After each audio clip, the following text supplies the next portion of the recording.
Bonjour à tous et bienvenue sur ma chaîne Laetitia Pepita. Alors aujourd'hui le thème que nous allons aborder est pourquoi le pervers narcissique n'est pas le vrai problème. C'est aussi un sujet qui me tient énormément à cœur parce que effectivement c'est quelque chose qui est beaucoup véhiculé pour le moment et c'est quelque chose auquel moi-même j'ai cru. Donc effectivement, suite à une rupture amoureuse, je me suis persuadée que mon ex était un pervers narcissique, tout simplement parce que j'avais un vrai besoin en fait d'émotionnel dans cette relation et que je n'avais pas du tout trouvé mon compte à ce niveau-là et que voilà, pour moi dans certaines situations il y avait eu un manque d'empathie, voilà, un manque d'émotionnel profond et donc voilà, j'en ai conclu que j'étais avec un pervers narcissique. Bon, la réalité aujourd'hui n'est pas celle-là. Et surtout, j'ai envie de vous dire que quand bien même vous seriez réellement avec un pervers narcissique, la vraie question à vous poser, donc le vrai problème, c'est ça que j'ai envie de soulever, c'est pourquoi tu restes? Pourquoi tu restes dans cette relation? Alors je sais que ça peut être quelque part un peu confrontant, mais c'est le but. Parce que là, vraiment, je vous le dis de tout mon cœur, de toute mon âme, je suis persuadée que c'est la seule et unique question à se poser. L'autre est qui il est, pervers narcissique ou pas, problème émotionnel ou pas. Le fait est que vous, il y a quelque chose qui vous dérange dans la relation et pour une raison X, que moi je vais nommer dépendance affective, vous n'arrivez pas à quitter cette relation. Et donc la vraie question, elle est là. C'est-à-dire qu'à partir du moment où tu vas te poser cette question, mais pourquoi je reste?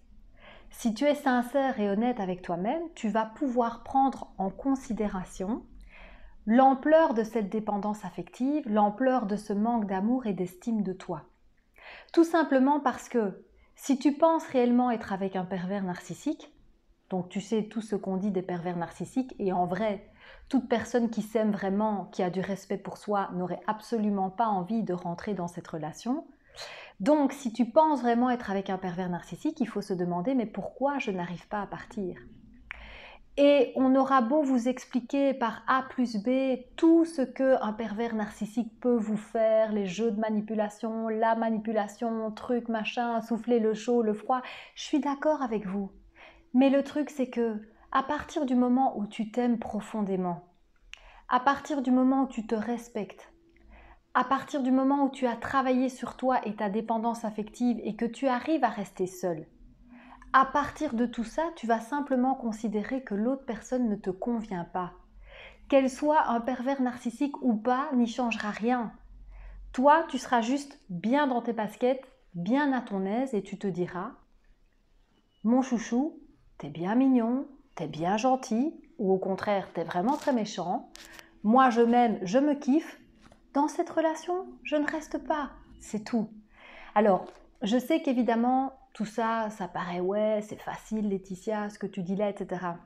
Évidemment que c'est pas facile, parce que la réalité, pour celui qui est dans le problème d'être avec une personne qui ne lui convient pas, c'est d'avoir, entre guillemets, l'humilité et la force et le courage d'aller regarder en lui-même et en soi et de se rendre compte que oui, il y a un problème qui est cette dépendance affective, qui est pourquoi je ne m'aime pas assez que pour quitter cette personne.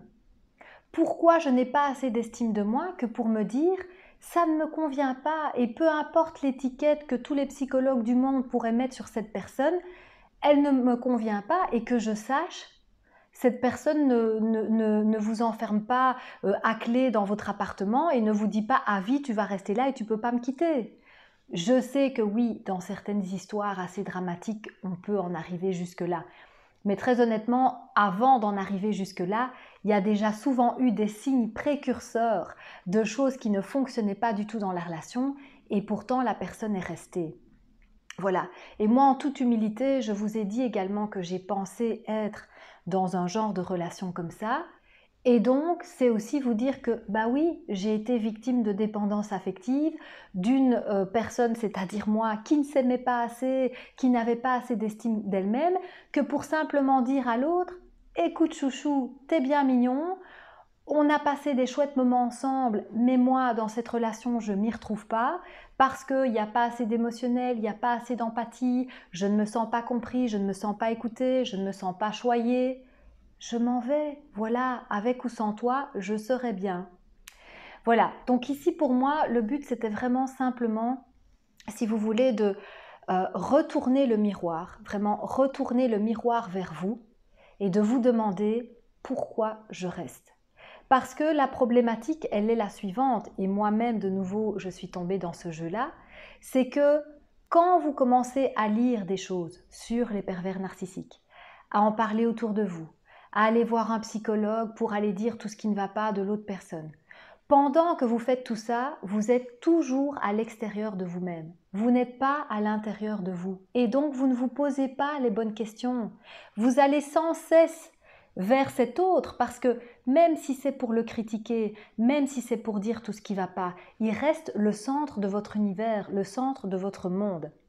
Donc, à mon sens, si on est dans une relation toxique, sans peut-être même mettre le terme de pervers narcissique, mais au moins une relation toxique, je pense que c'est évident que ça va être peut-être compliqué de partir du jour au lendemain.